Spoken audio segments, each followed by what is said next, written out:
Greetings, people who attended the Parenting Without Obedience class, and anyone who's interested in helping children and being a parent who parents without obedience.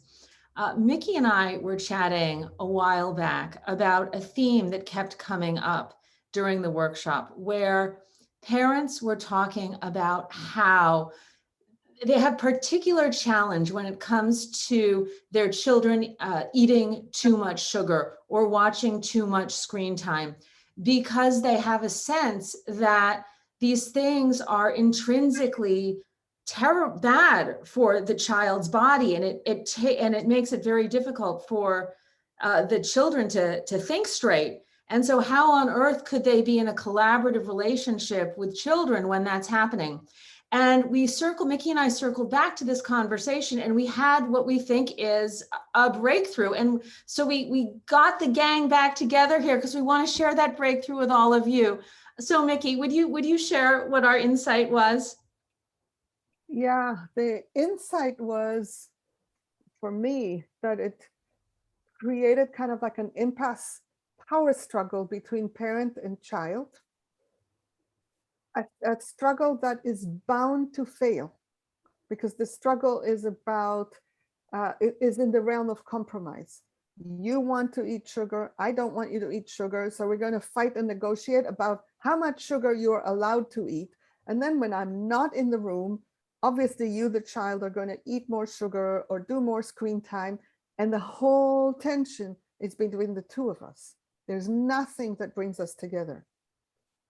And then I don't even remember how I got to this insight that it's not like I, the parent, take choice away from the child and sugar gives the child choice. It's that the child is taken choice away from on two different planes. One is no choice to actually choose what they're going to do because the parent is demanding, dictating, etc. And the other is no choice from within to be able to really choose with discernment, because sugar takes that away from you. Screen time takes that away from you. It's not just that it's not good for you, it fucks with your brain or whatever. It actually takes away choice from you. You're no longer able, if you're not able to say no to something, then you're not really able to say yes, that is with choice. So the child is actually kind of like stuck between two places and is alone, choiceless, small, without adequate support to face the difficult situation. So that was the insight from which we wanted to start this conversation. And what I think is so important there, because it's like we have this aha moment. It's like, oh, so not only does the child not only, so the experience is, oh, the parent is taking the choice away from the child, but actually it's sugar is taking the choice away from the child. Screen time takes the choice away from the child. And I'd never thought of it that way. And if I'm not thinking of it that way, and I'm 49 years old, is it occurring to the child that sugar is taking their choice away, that screen time is taking their choice away? And so it breaks us then out of, if we can educate ourselves and then educate them, it breaks us out of this tug of war that Miki is talking about. And we all of a sudden have much more spaciousness to have a conversation about this. And the child gets to actually think about, oh, what does empowerment for me look like in this situation? Because I thought I was just fighting my parent. Actually, the sugar is fighting me. The television is fighting me.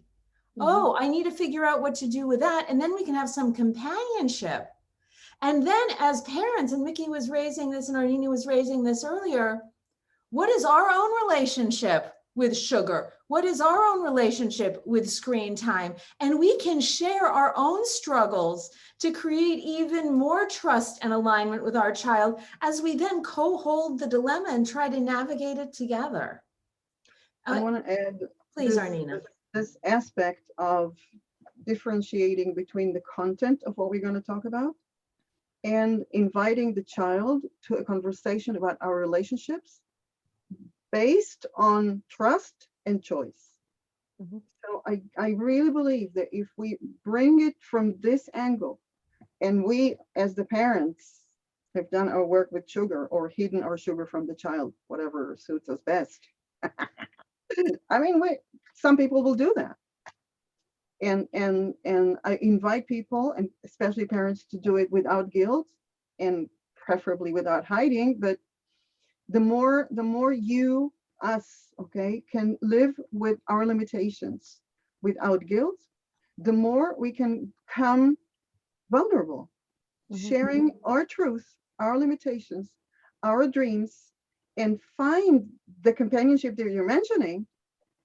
Even before we go into the content of the addictive part of this, just hey, we're here together searching for something that is really uncomfortable for both of us. Even for me to bring it to you and for you to hear it, double now with your discovery, double sensing the aloneness and the, oh my goodness, admitting that I'm taken by sugar is really not easy.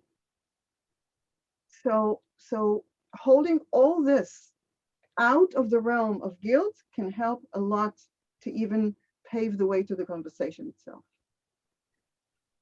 I have, as I'm listening to us, there are two new thoughts that come. One is that it's possible that the unresolved relationship with choice that the parent has is creating stress. And the two thoughts are coming together. It's creating stress. I want to protect my child, not just from the sugar, but from what happened to me that got me addicted to sugar, to cigarettes, to alcohol, to whatever. I want to protect the child from this.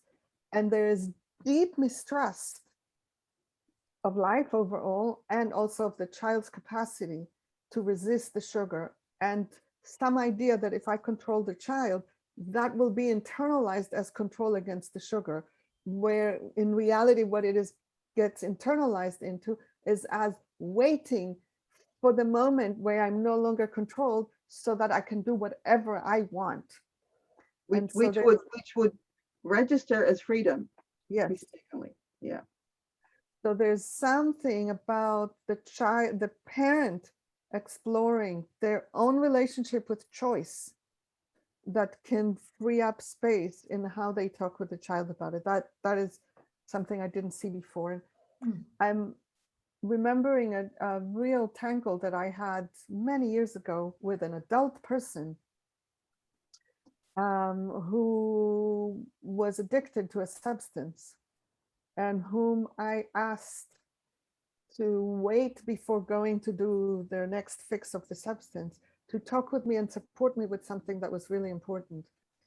And that person got really angry with me.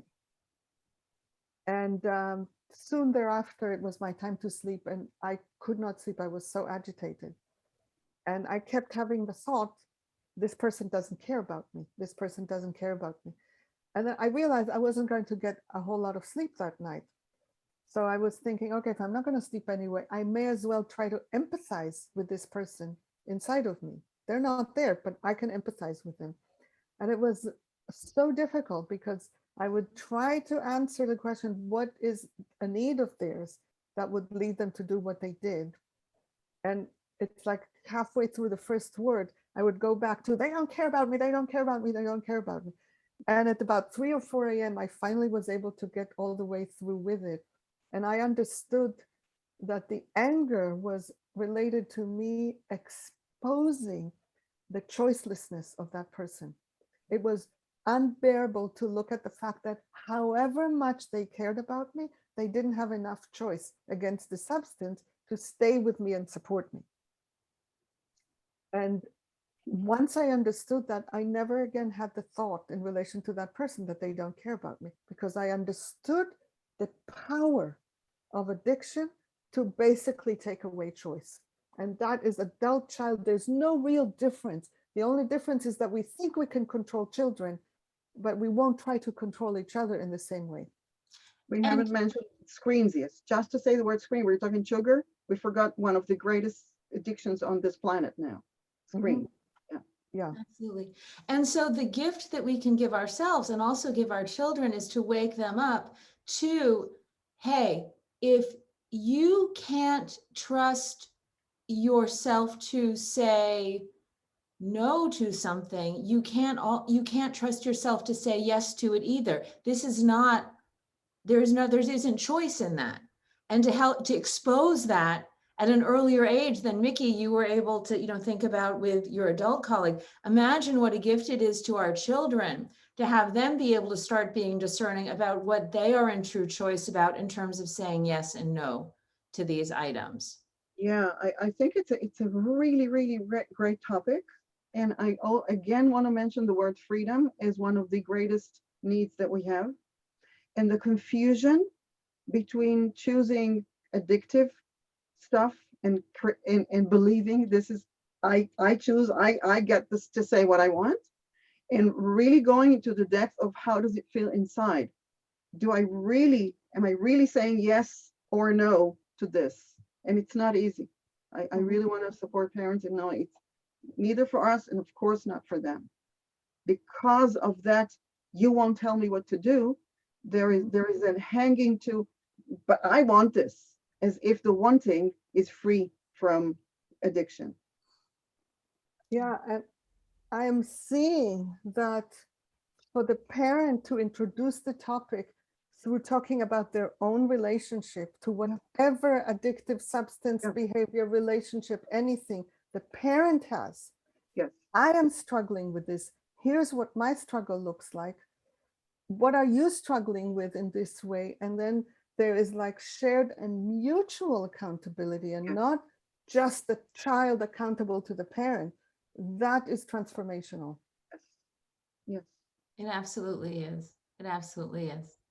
All right. Thank you. And Yay. may this Thank you. site serve you as it has served all of us. And let us know. Write to us and tell us any ideas that you have about what we can share with other parents.